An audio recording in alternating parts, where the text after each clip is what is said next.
The wheelchair's metal frame scraped against the polished airport floor as DeAndre Williams felt rough hands grab his shoulders. The 17-year-old's eyes widened in shock as airport security officer Hoa Cop yanked him forward, his injured ankle screaming in pain.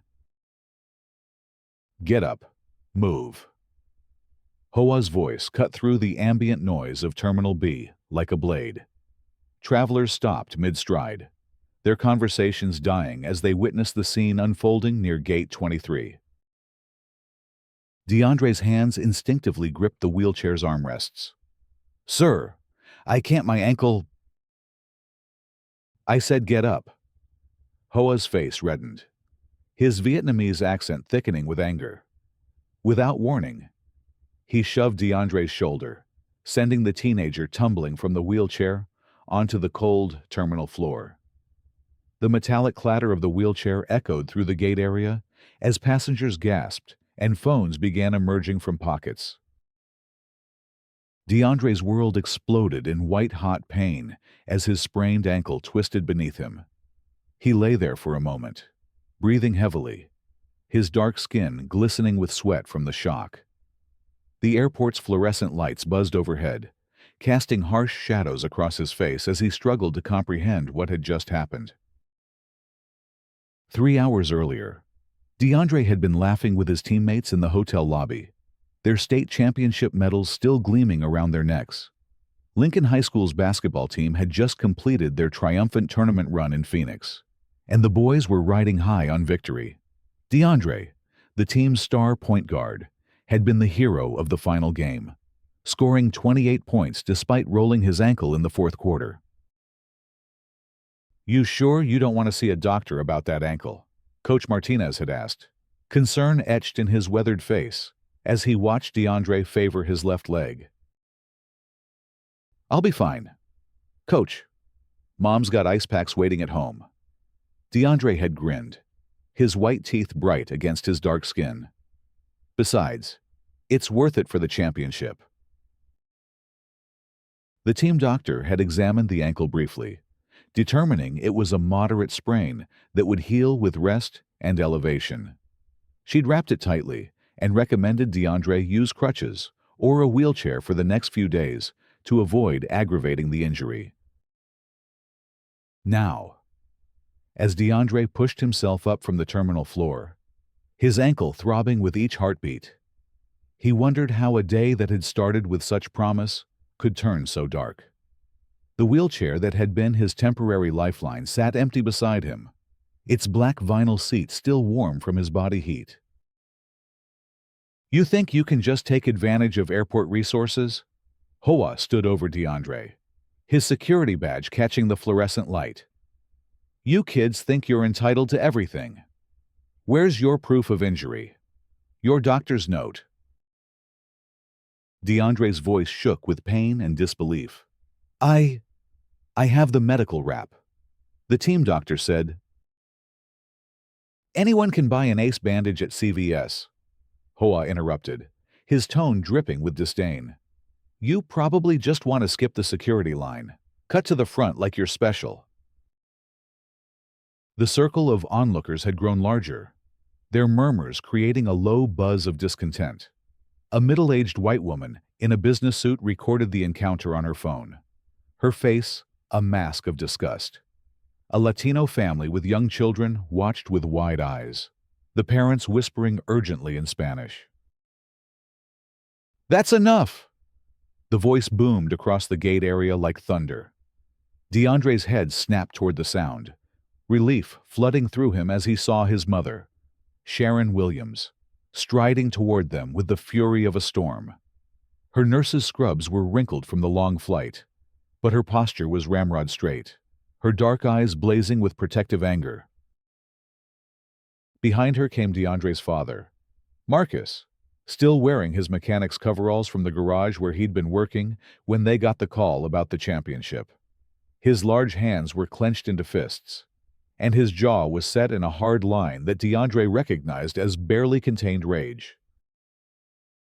"What in God's name is going on here?" Sharon's voice could have cut glass. She dropped to her knees beside DeAndre, her trained nurse's hands immediately checking his ankle. "Baby, are you hurt? What did this man do to you?" Hoa straightened his shoulders, attempting to regain his authority. "Ma'am, your son was misusing airport equipment. These wheelchairs are for legitimate medical needs, not for teenagers who want to—" Legitimate medical needs. Marcus's voice was dangerously quiet as he stepped forward. "You mean like a sprained ankle that our team doctor wrapped and recommended wheelchair assistance for?" "I don't see any medical documentation," Hoa replied, his tone becoming more defensive. Airport policy requires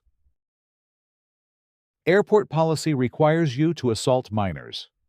Sharon's voice rose, carrying across the terminal. "You put your hands on my son. You knocked him out of a wheelchair."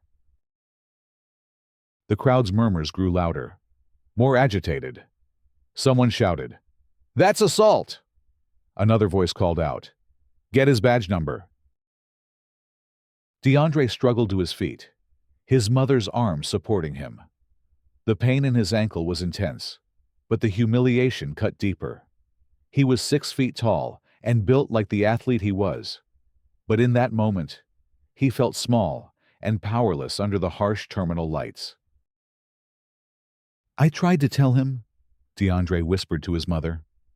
"I showed him the rap, explained about the game, but he wouldn't listen." A new voice cut through the tension. "Officer Cops, what's the situation here?" Everyone turned to see a tall, professionally dressed Asian woman approaching. Her badge identified her as Janet Kim, terminal supervisor. Her expression was neutral, but her eyes were alert, taking in the scene with practiced efficiency. "Ma'am, this young man was misusing airport equipment," Hoa began, his voice taking on a more formal tone. "When I asked him to vacate the wheelchair, he became uncooperative and—" "Uncooperative," Marcus's voice boomed. "You mean he didn't jump fast enough when you told him to? You mean he had the audacity to explain that he actually needed the wheelchair?" Janet held up her hand for silence. "Let me see the medical documentation for the wheelchair request." Sharon pulled out her phone, quickly accessing the team's medical records. "Here, Dr. Rodriguez's notes from this morning. Moderate ankle sprain. Recommend wheelchair assistance for air travel." Janet studied the phone screen, her expression growing increasingly serious. "Officer Cops, why wasn't this documentation requested before you took physical action?" "The young man should have provided it immediately," Hoa replied, but his confidence was wavering. Airport security requires de-escalation and proper procedure." Janet interrupted. "Not physical removal of passengers from mobility devices." She turned to DeAndre and his parents. "I sincerely apologize for this incident. This is not how we treat passengers at this facility." The crowd around them had grown to nearly 50 people, all watching the drama unfold. Phones were raised everywhere, recording every word and gesture. DeAndre noticed several people live streaming on social media, their faces tight with anger at what they were witnessing. "An apology isn't enough," Sharon said, her voice still shaking with fury. "This man assaulted my son. He profiled him, made assumptions about his character and his needs, and then physically removed him from a wheelchair he had legitimate medical reason to use." "I understand your anger," Janet replied. "We will be conducting a full investigation into this incident. Officer Cops, please report to my office immediately after we resolve the situation." Hoa's face had gone pale. "I was just following protocol. The young man appeared to be—" "Appeared to be what?" Marcus stepped closer, his voice dangerously low. "Black young. Not disabled enough for your liking." The terminal seemed to hold its breath. The question hung in the air like a toxic cloud, poisoning the atmosphere with its implications. DeAndre felt the weight of every eye on him, the familiar burden of being judged by his appearance rather than his character.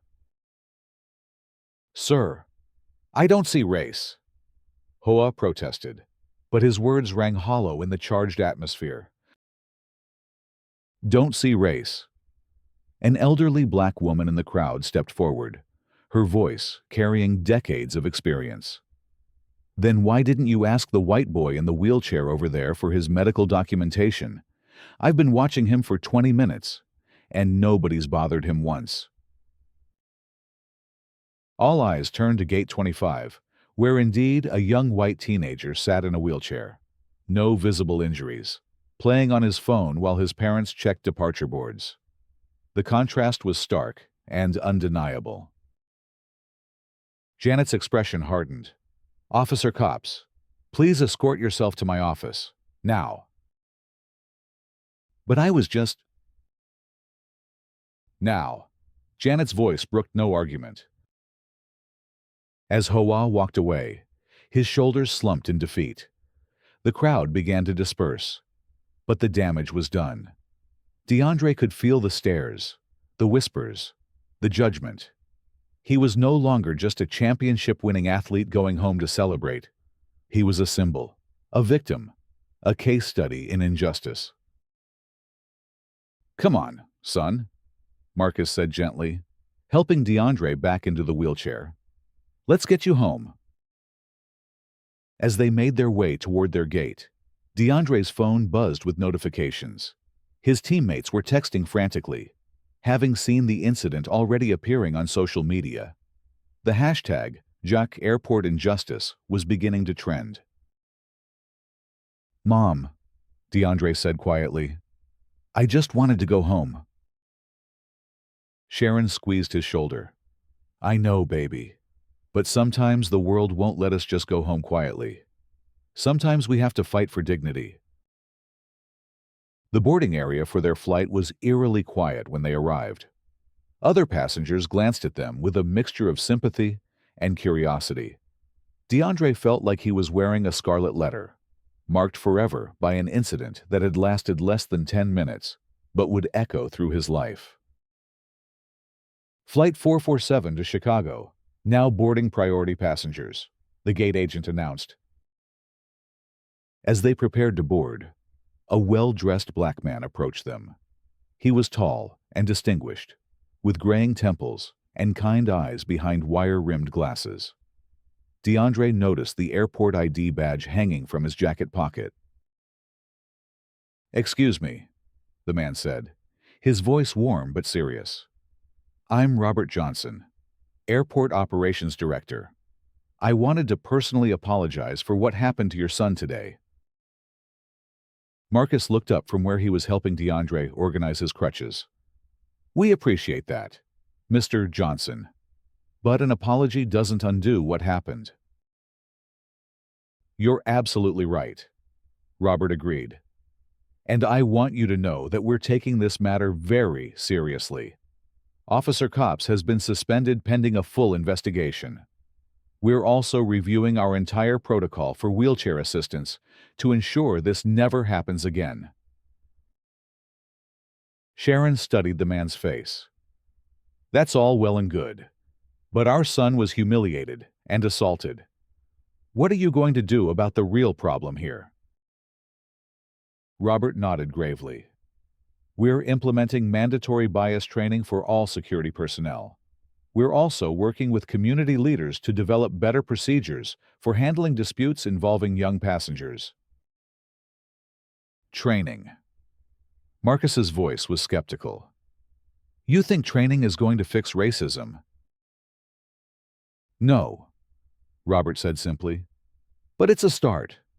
And sometimes that's all we can do is start." As they spoke, DeAndre noticed something familiar about the man's features. The shape of his eyes, the set of his jaw, the way he carried himself. It was like looking at an older version of his father. But that was impossible because Uncle Robert. DeAndre's voice was barely a whisper. The airport director's face went through a series of emotions. Surprise, recognition, and then something that might have been joy mixed with sorrow. DeAndre Marcus's boy. The world seemed to tilt on its axis. Marcus's face went pale, then flushed with complex emotions. "Bobby, what are you doing here?" "I work here," Robert said simply. "Have for the past 15 years.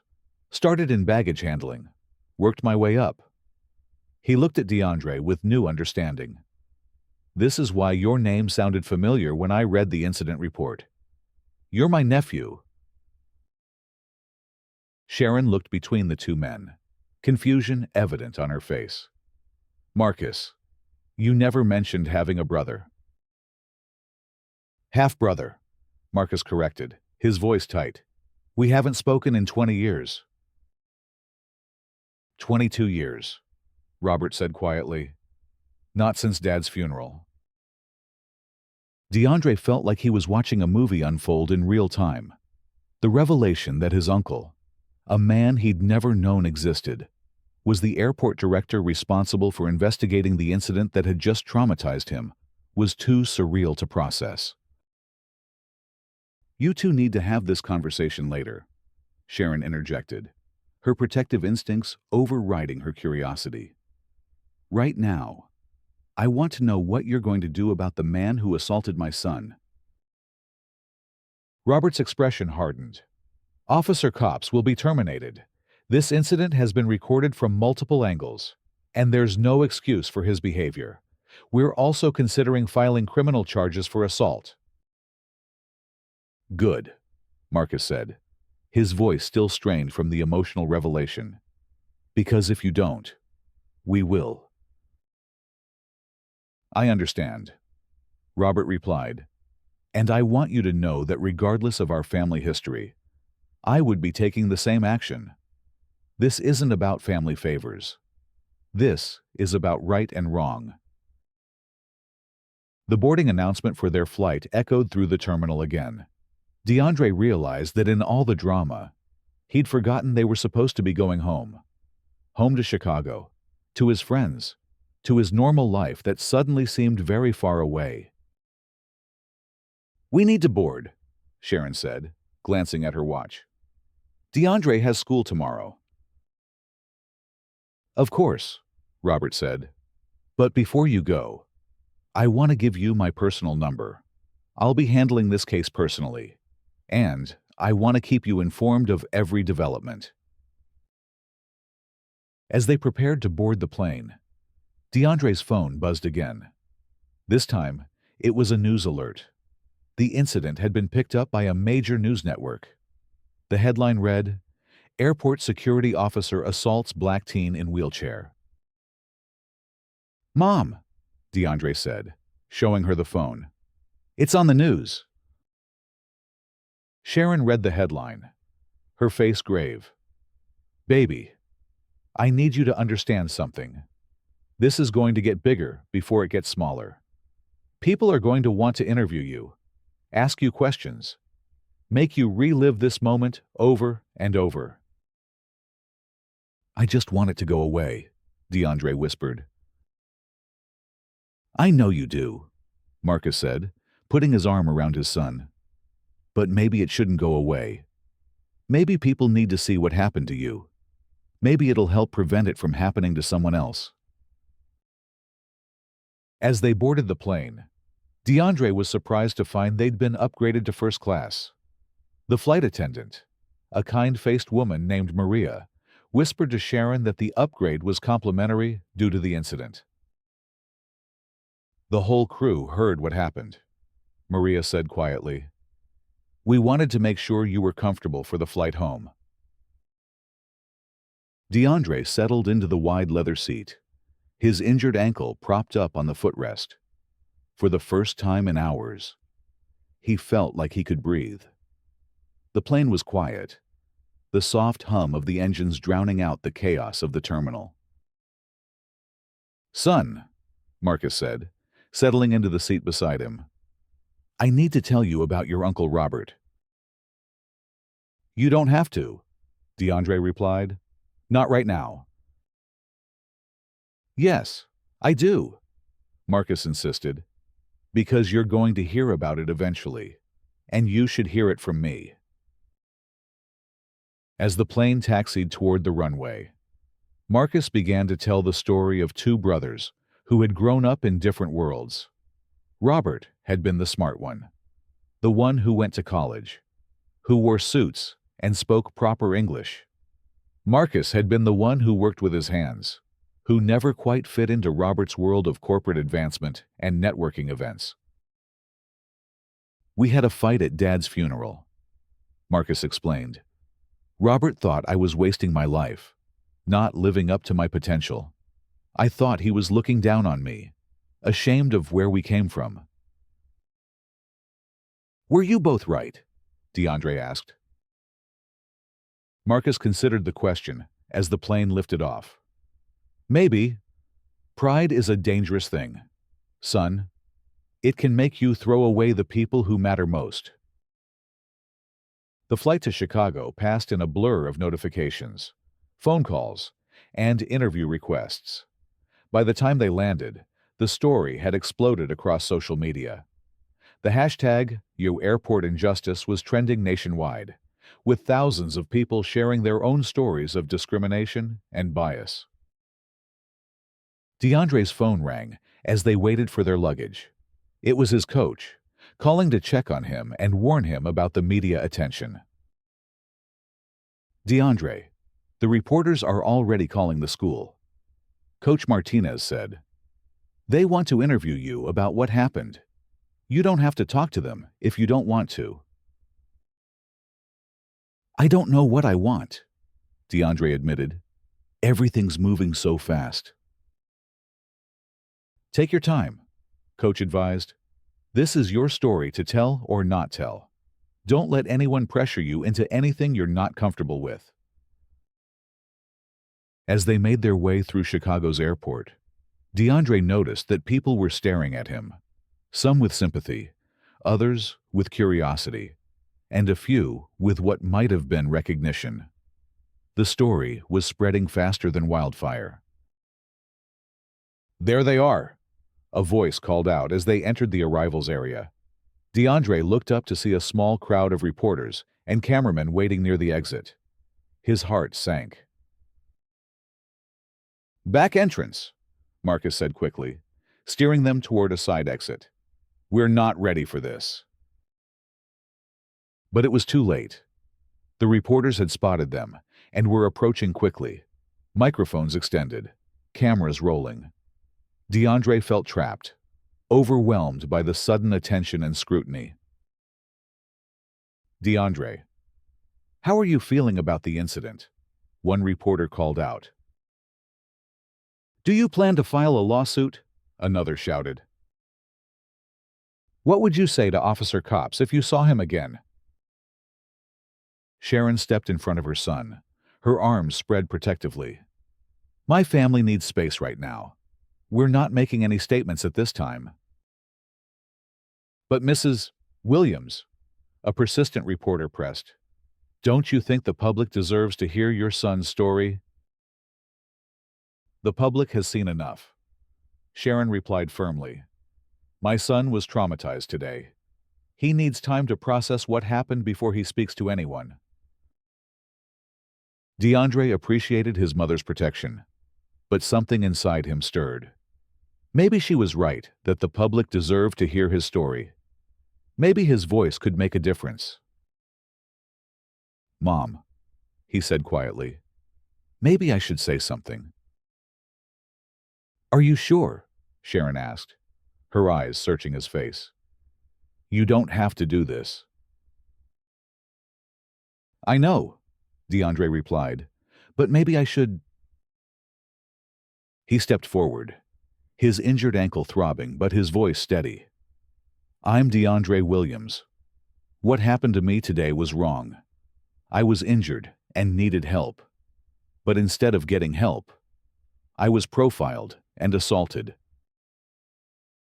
The reporters fell silent, their microphones capturing every word. "I'm not angry," DeAndre continued. "I'm sad. I'm sad that in 2024, a black teenager still can't use a wheelchair in an airport without being assumed to be lying or cheating or taking advantage of something." "What do you want to see happen as a result of this incident?" a reporter asked. DeAndre thought for a moment. "I want people to think before they judge. I want them to ask questions before they make assumptions. And I want other kids who look like me to know that they have the right to be treated with dignity and respect."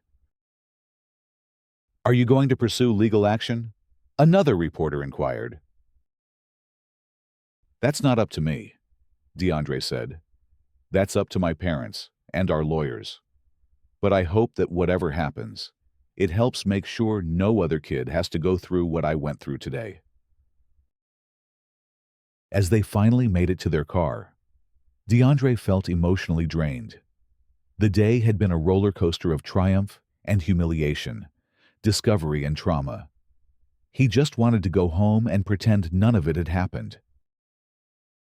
But as they drove through the familiar streets of Chicago, DeAndre's phone continued to buzz with messages of support from friends, teammates, and strangers. The story was resonating with people across the country who had experienced similar discrimination. "Look at this," Sharon said, reading her own phone. "The NAACP is asking if we want to work with them on this case. The American Civil Liberties Union is offering legal support." "And look at this," Marcus added. "The airport has announced they're conducting a complete review of their security protocols. They're also establishing a new passenger rights advocacy position." DeAndre stared out the window at the city lights, processing the magnitude of what was happening. A single incident of discrimination had sparked a national conversation about bias, justice, and human dignity.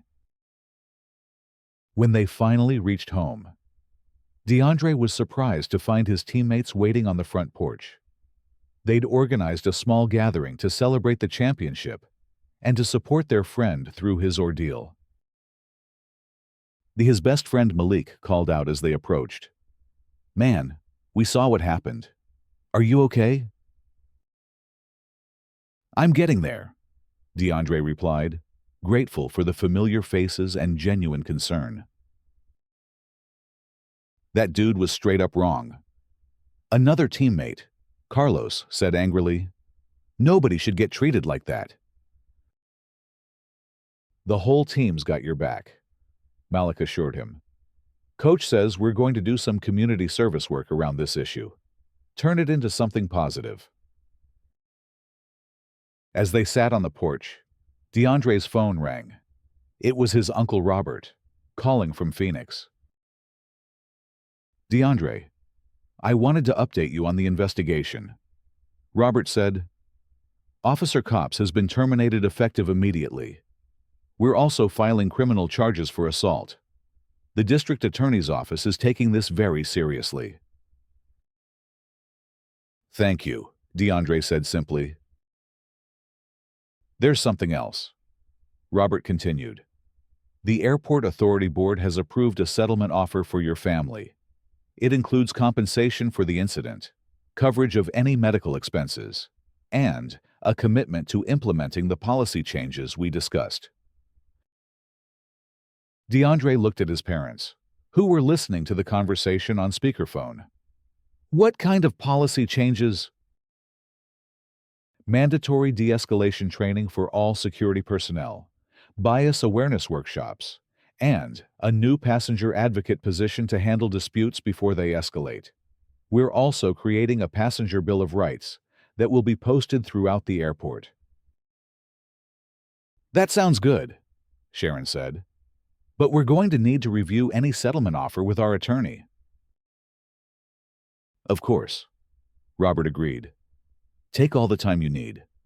I just wanted you to know that we're committed to making this right." After the call ended, DeAndre sat in silence with his family and friends. The events of the day felt surreal, like something that had happened to someone else. "You know what the crazy part is," DeAndre said finally. "This morning, I was just a high school basketball player who won a championship. Now, I'm some kind of symbol or something." "Symbols are important," his mother said gently. "But you're still just our son. You're still just DeAndre." "But maybe being a symbol isn't so bad," Malik suggested. "I mean, if what happened to you helps other people, maybe it's worth it." "I don't know if I'm ready for that responsibility," DeAndre admitted. "You don't have to be ready," Carlos said. "You just have to be yourself. That's all any of us can do." Over the next few days, the story continued to dominate news cycles. Major news networks ran in-depth segments on airport security protocols and bias in law enforcement. Social media campaigns emerged calling for systemic changes in how people with disabilities are treated in public spaces. DeAndre found himself at the center of conversations he'd never expected to have. Civil rights leaders reached out to him. Disability rights advocates asked him to speak at their conferences. Other young people who had experienced discrimination shared their stories with him. "I never realized how many people go through stuff like this," DeAndre told his parents one evening as they reviewed the hundreds of messages he'd received. "It's not just about race or disability. It's about power and who gets to decide if someone deserves dignity." "That's a very mature way to look at it," Marcus said, pride evident in his voice. "You're handling this with more grace than most adults would." A week after the incident, DeAndre received an unexpected phone call. It was from Officer Hoa Cop himself. "DeAndre, this is Hoa Cop. I know you probably don't want to hear from me, but I needed to call you." DeAndre's hand tightened on the phone. "Why are you calling me?" "To apologize," Hoa said, his voice heavy with emotion. "What I did was wrong. I let my assumptions and biases cloud my judgment, and I hurt you. I'm sorry." DeAndre was quiet for a moment, processing the apology. "Why did you do it? Why didn't you just ask me about the medical documentation instead of assuming I was lying?" "Because I was scared," Hoa admitted. "I was scared of losing my job, scared of being seen as weak, scared of admitting I didn't know what I was doing. And when I'm scared, I get angry. I took that anger out on you. And that was inexcusable." "Do you understand how you made me feel?" DeAndre asked. "I think I do now," Hoa replied. "Small, powerless, judged. I made you feel like you didn't matter, like your pain didn't matter. I'm so sorry." DeAndre felt tears welling in his eyes. The apology was more than he'd expected, more than he'd thought he needed. "I accept your apology," he said finally. "But that doesn't make what you did okay." "I know," Hoa said. "I'm going to spend the rest of my life making sure I never treat anyone the way I treated you. I'm getting counseling, taking bias training, doing volunteer work with disabled youth. I want to be better." "Good," DeAndre said. "Because the world needs more people who are willing to admit when they're wrong and work to do better." After the call ended, DeAndre felt a weight lift from his shoulders. The anger and hurt he'd been carrying began to transform into something else. Not forgiveness exactly, but a kind of understanding that people were capable of change. 2 weeks later, DeAndre received another call from his Uncle Robert. This time, it was about something entirely different. "DeAndre, I wanted to let you know that the airport board has approved a new scholarship program," Robert said. "It's for students who demonstrate leadership in the face of adversity. They want to name it after you. The DeAndre Williams Scholarship. DeAndre asked, stunned. It would provide full college tuition for students who have experienced discrimination or bias and use that experience to advocate for positive change. The board was impressed by how you handled the situation with grace and maturity. I don't know what to say, DeAndre replied. You don't have to say anything, Robert said. Just keep being the young man you are. Keep speaking up for what's right. Keep believing that people can change. As DeAndre hung up the phone, he reflected on the journey that had brought him to this moment. What had started as a simple trip home from a basketball tournament had become a catalyst for change, a moment of reckoning that had rippled outward to touch the lives of people he'd never met. He thought about Officer Hoa Cop's, whose life had been derailed by a moment of poor judgment and bias. He thought about his Uncle Robert, who had found a way to reconnect with his family through tragedy. He thought about the hundreds of people who had reached out to share their own stories of discrimination and resilience. Most of all, he thought about the power of speaking up, of refusing to accept injustice quietly, of believing that even in the darkest moments, change was possible. DeAndre's ankle healed completely within a few weeks, but the impact of that day in the airport would last much longer. He began speaking at schools and community events, sharing his story and encouraging others to stand up for what was right. The scholarship program named in his honor went on to help dozens of students attend college. The policy changes implemented at the airport became a model for other facilities across the country, and the conversation about bias and dignity in public spaces continued to grow and evolve. On the first anniversary of the incident, DeAndre received an invitation to speak at the airport's annual Diversity and Inclusion Conference, standing at the podium in the same terminal where he'd been humiliated and assaulted. He looked out at an audience of airport employees, community leaders, and advocates.